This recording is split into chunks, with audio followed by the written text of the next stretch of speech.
Hello guys, welcome to my channel streams of dreams with Alana. मैं आज फिर आई हूँ आप लोगों के पास एक हॉरर स्टोरी सुनाने के लिए। स्टोरी कुछ इस प्रकार है। नाम है भयानक रात, जंगल और वो अजनबी चुड़ैल। कहानी कुछ इस प्रकार है। शहर की भागदौड़ से शुरू हुआ अनचाहा सफ़र। रोहन की जिंदगी मुंबई की रफ्तार से कदम मिलाती थी। ऊंची इमारतें, गाड़ियों का शोर और कभी ना खत्म होने वाली भागदौड़। उसके लिए गांव, खेत खलियान और शांत रातें बस किस्से कहानियों की बातें थी। लेकिन जिंदगी कब कौन सा मोड़ ले ले, कौन जानता था। एक शाम जब वह अपनी कॉर्पोरेट नौकरी की थकान मिटाने के लिए कॉफ़ी पी रहा था तो उसके फ़ोन की घंटी बजी। दूसरी तरफ से उसके दूर के चाचा की घबराई हुई आवाज़ आई, रोहन बेटा, तुम्हारी दादी की तबीयत बहुत ख़राब है। वह बस तुम्हारा नाम ले रही है, हो सके तो जल्दी आ जाओ। रोहन की दादी, जिससे वह बचपन में कुछ एक बार ही मिला था, वो शहर में रहने वाले थे, इसलिए गांव छोड़कर शहर में जब वो रहता था तो अपनी दादी के पास बस बचपन में कभी कभार ही गया था।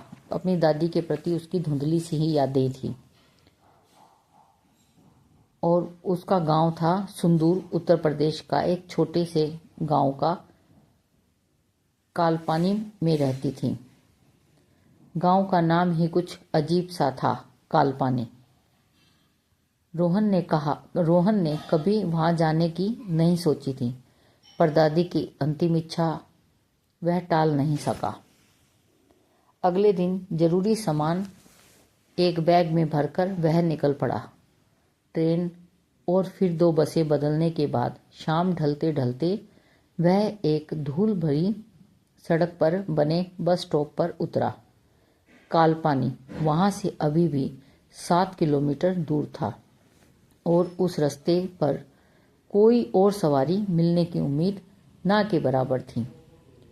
सूरज पश्चिम में लालिमा बिखेरता हुआ डूब रहा था और हवा में अजीब सिकुड़न ठंड घुलने लगी थी। बस कंडक्टर ने उतरते वक्त अजीब नज़रों से उसे देखा था। बाबूजी, कालपानी आज रात? उसके स्वर में आश्चर्य और कुछ अनकहा भी था। हाँ, क्यों? कोई दिक्कत है? रोहन ने लापरवाही से पूछा। नहीं बाबूजी, बस वो आगे का जंगल अंधारवन रात में ठीक नहीं रहता। अगर कोई पहचान का मिल जाए तो ठीक, वरना सुबह का इंतजार कर लेते। इनडायरेक्ट बस कंडक्टर उसे आगे बढ़ने के लिए मना कर रहा था, पर रोहन को ये बात समझ में नहीं आई। रोहन ने मुस्कुराया और कहा, अरे काका, शहर के हैं हम, भूत प्रेत से डर नहीं लगता। कंडक्टर ने गहरी सांस ली। आपकी मर्जी बाबूजी। बस धड़धड़ाती हुई आगे बढ़ गई। धूल एक गुब्बार पीछे छोड़ती हुई रोहन ने अपना बैग कंधे पर ठीक किया और कालपानी की ओर जाने वाले कच्चे रास्ते पर कदम बढ़ा दिए। रास्ता वाकई सुनसान था। दोनों ओर घने पेड़ और झाड़ियां ऐसे खड़ी थी मानो किसी रहस्य को अपने सीने में दबाए हों। जैसे जैसे अंधेरा गहराता गया, झिंगुरों की आवाज़ तेज होती गई और कुछ दूर कहीं सियारों के हुआ हुआ करने की आवाज़ें भी आने लगी। रोहन का शहरी दिल पहली बार थोड़ी घबराहट महसूस कर रहा था, पर उसने इसे जाहिर नहीं होने दिया। अंधारवन का भयावह साया। लगभग 2 किलोमीटर चलने के बाद वह अंधारवन के मुहाने पर पहुंचा। नाम के अनुरूप कि वह जंगल घना और अंधकारमय था। पेड़ों की शाखाएं आपस में ऐसे गुथी हुई थीं कि हल्की रोशनी भी जमीन तक मुश्किल से पहुंच पा रही थी। जंगल में प्रवेश करते ही तापमान में अचानक गिरावट महसूस हुई और हवा में एक अजीब सी नमी और सड़ांध की गंध घुल गई, जैसे कुछ बदबू सी आ रही हो कहीं से। रोहन ने मोबाइल निकालकर टॉर्च जलाई। उसकी रोशनी में पेड़ और भी भयानक लग रहे थे। उनकी टेढ़ी मेढ़ी शाखाएं किसी दैत्य के हाथों फैली हुई थी। वह हर आहट पर उसके कान खड़े हो जाते। पत्तों की सरसराहट भी उसे चौंका देती। उसे कंडक्टर की बातें याद आ रही थी, पर वह अपने मन को समझाता रहता कि यह सब उसका वहम है। अचानक उसे अपने पीछे किसी के चलने की आहट सुनाई दी। उसने तेजी से पलटकर देखा। कोई नहीं था, सिर्फ हवा में हिलते पत्ते और दूर तक फैला सन्नाटा। शायद कोई जानवर होगा, उसने खुद को तसल्ली दी। वह आगे बढ़ा, पर अब उसके कदम पहले से ज्यादा सतर्क थे।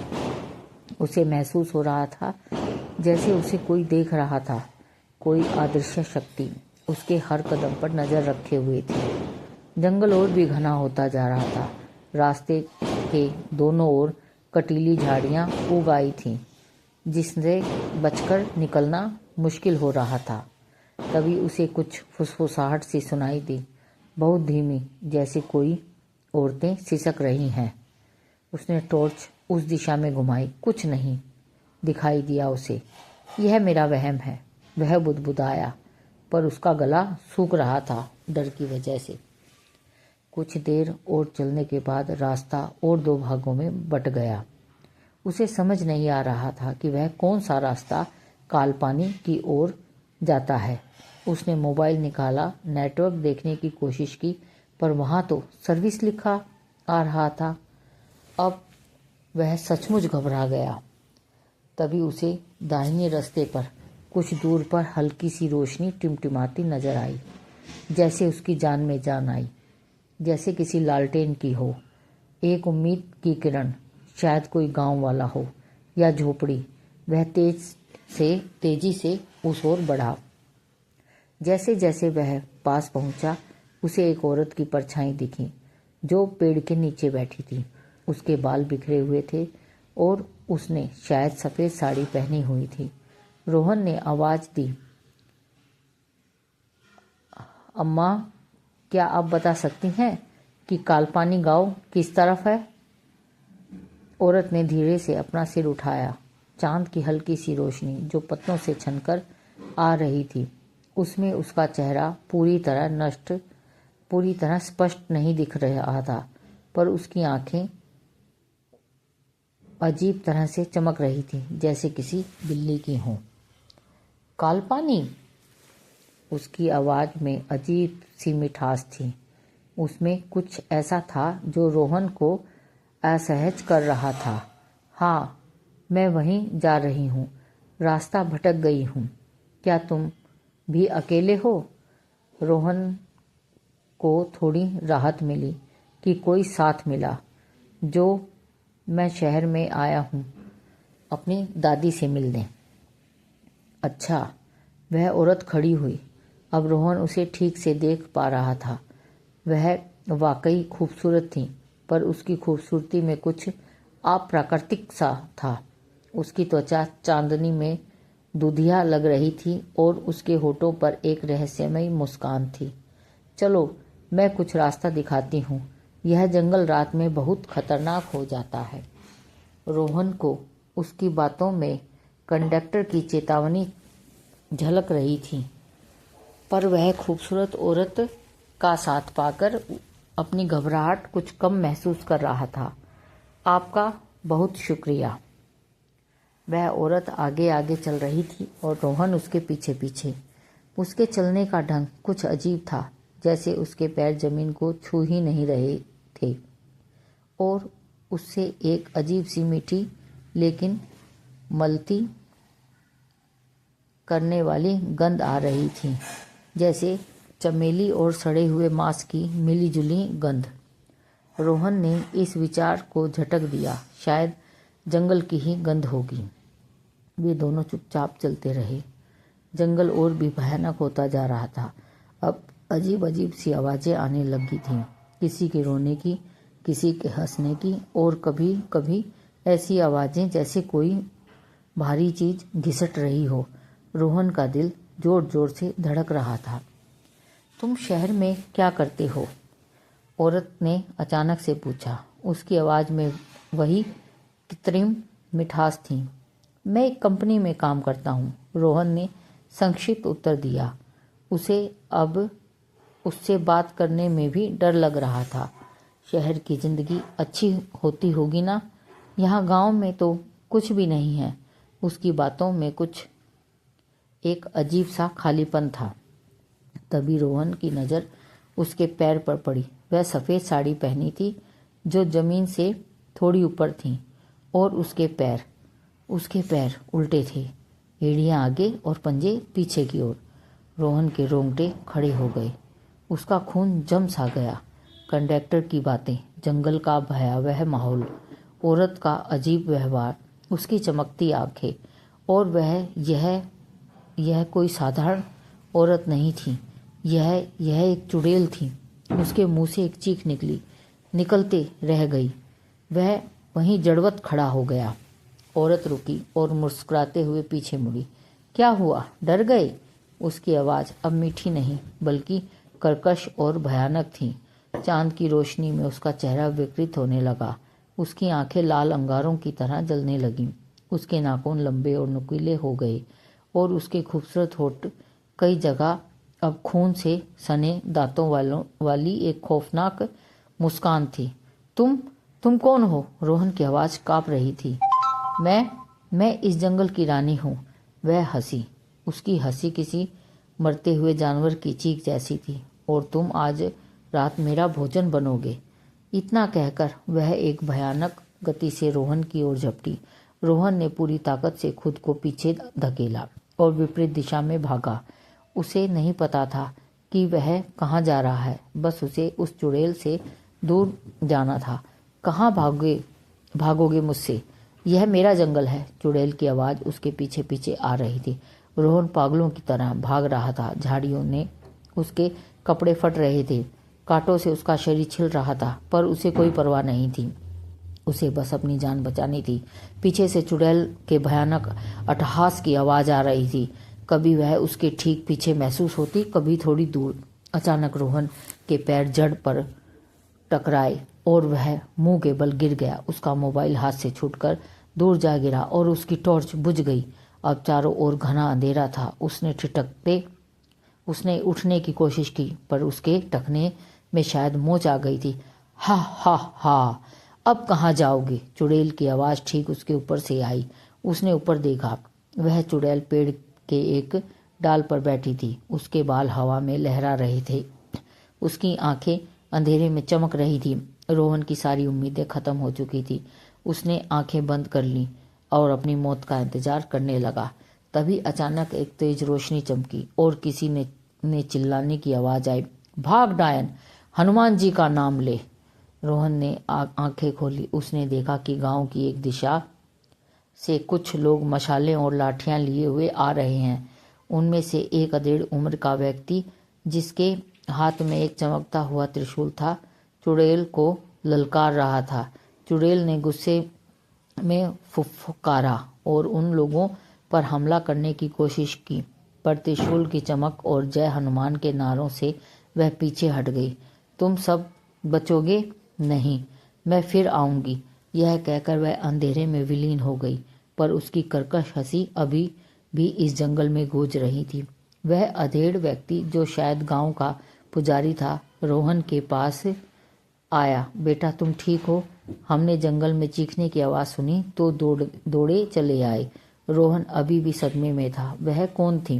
वह मोहिनी है, एक चुड़ैल। कई सालों से इस जंगल में उसका वास है। रात में अकेले इस जंगल में आत्महत्या कर ली थी। तब से उसकी आत्मा भटक रही है, खासकर शहर से आने वाले नौजवानों को अपना शिकार बनाती है। यह सुनकर रोहन के शरीर में सिरहन दौड़ गई। वह कितना भाग्यशाली था कि बच गया। गांव पहुंचकर उसे सीधे सरपंच के घर ले जाया गया। सरपंच एक बुजुर्ग और अनुभवी व्यक्ति था। उन्होंने रोहन की बात पूरी सुनी। बेटा, तुम्हारी दादी सच में बहुत बीमार है।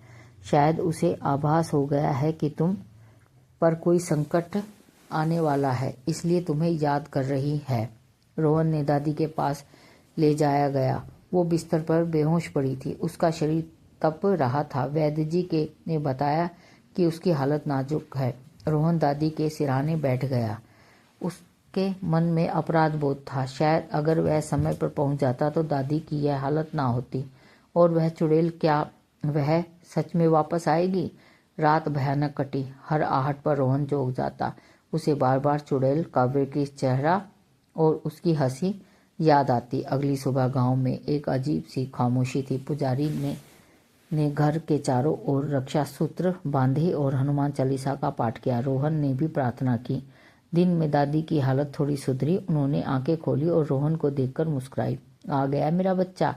उसकी आवाज़ कमजोर थी। रोहन ने उनका हाथ थाम लिया। हाँ दादी, मैं आ गया। अब आप ठीक हो जाओगी। लेकिन जैसे ही शाम ढलने लगी, गांव में फिर से बेचैनी फैल गई। पुजारी ने बताया कि आज अमावस्या की रात है और ऐसी रातों में चुड़ैल की शक्ति और बढ़ जाती है। उसने रोहन को सलाह दी कि वह आज रात गांव से बाहर ना निकले और अगर हो सके तो सुबह होते ही शहर लौट जाए। रात गहराते ही जंगल की ओर से अजीब अजीब आवाजें आने लगी, कभी किसी के रोने की तो कभी किसी के फुसफुसाने की। रोहन और गांव के कुछ हिम्मती नौजवान लाठियों और मशाले लेकर घर के बाहर पहरा देने लगे। आधी रात के करीब वह हुआ जिसका सबको डर था। एक तेज हवा का झोंका आया जिसके कारण सारी मशाले की आग बुझ गई और अंधकार छा गया। और वह कर्कश हंसी सुनाई दी, इस बार बहुत पास से। मैंने कहा था ना, मैं वापस आऊंगी। रोहन का दिल उछलकर हलक में आ गया। उसने कसकर अपनी लाठी पकड़ ली। अंधेरे में कुछ भी दिखाई नहीं दे रहा था। तभी उसे अपने गाल पर एक ठंडा चिपचिपा महसूस हुआ। आहा! वह चिल्लाया और लाठी घुमाई। गांव वालों ने फिर से जय हनुमान के नारे लगाने शुरू कर दिए। पुजारी ने अपने त्रिशूल से हवा में कोई मंत्र फूका। एक क्षण के लिए सब शांत हो गया। फिर दादी के कमरे में से एक कमजोर चीख सुनाई दी। सब लोग अंदर भागे। दादी बिस्तर पर हाफ रही थी। उनकी आंखें डर से फैली हुई थी। वह खिड़की पर थी। उन्होंने कांपते हुए कहा, खिड़की खुली हुई है और हवा में वही चमेली और सड़ान गंध की गंध तैर रही है। पुजारी ने तुरंत खिड़की बंद कर दी और मंत्र पढ़ने लगा। रोहन ने दादी को संभाला। उस रात किसी की आंख नहीं लगी। हर कोई दहशत में था। जब सुबह सूरज की पहली किरण धरती पर पड़ी, तब जाकर गांव वालों ने राहत की सांस ली। चुड़ैल जा चुकी थी, पर उसका खौफ अभी भी हवा में मौजूद था। दादी की हालत अब और बिगड़ चुकी थी। वैद्य जी भी जवाब दे दिया था। रोहन समझ गया था कि शायद चुड़ैल ने अपना काम कर दिया है। 2 दिन बाद दादी शांत हो गई। रोहन ने भारी मन से उनका अंतिम संस्कार किया। गांव वाले उनके साथ थे, पर किसी के चेहरे पर एक अनकहा डर था। पुजारी ने रोहन से कहा, बेटा, अब तुम शहर लौट जाओ। यह जगह तुम्हारे लिए सुरक्षित नहीं है। मोहिनी तुम्हें पहचान गई है। वह तुम्हें छोड़ेगी नहीं। रोहन जानता था कि पुजारी सही कह रहे हैं। उनका मन अब गांव और उस जंगल से ऊब चुका था। अगले दिन वह शहर के लिए रवाना हो गया। बस स्टॉप पर उसे वही कंडक्टर मिला। इस बार उसने रोहन को सहानुभूति भरी नजरों से देखा। मैंने कहा था ना बाबूजी। रोहन कुछ नहीं बोला। वह बस में बैठ गया। शहर लौटकर भी रोहन को कई रातों तक नींद नहीं आई। उसे बार बार वह भयानक जंगल और वह चुड़ैल का चेहरा और उसकी हंसी याद आती रही। उसे लगता जैसे कोई अदृश्य शक्ति अभी भी उसका पीछा कर रही है। उसने कालपानी गांव का अंधारवन के बारे में कभी फिर किसी से भी बात नहीं की। वह भयानक रात और वह अजनबी चुड़ैल उसकी जिंदगी का एक ऐसा काला अध्याय बन गई जिसे वह कभी भूल नहीं सकता था। कभी कभी जब वह रात में अकेला होता तो उसे लगता जैसे खिड़की के बाहर से कोई उसे घूर रहा है और हवा में चमेली और सड़ांध की मिलीजुली गंध तैर रही है। क्या मोहिनी सच में उसका पीछा कर रही थी या यह उसका वहम था? यह एक ऐसा सवाल है और यही वह अनसुलझा रहस्य है।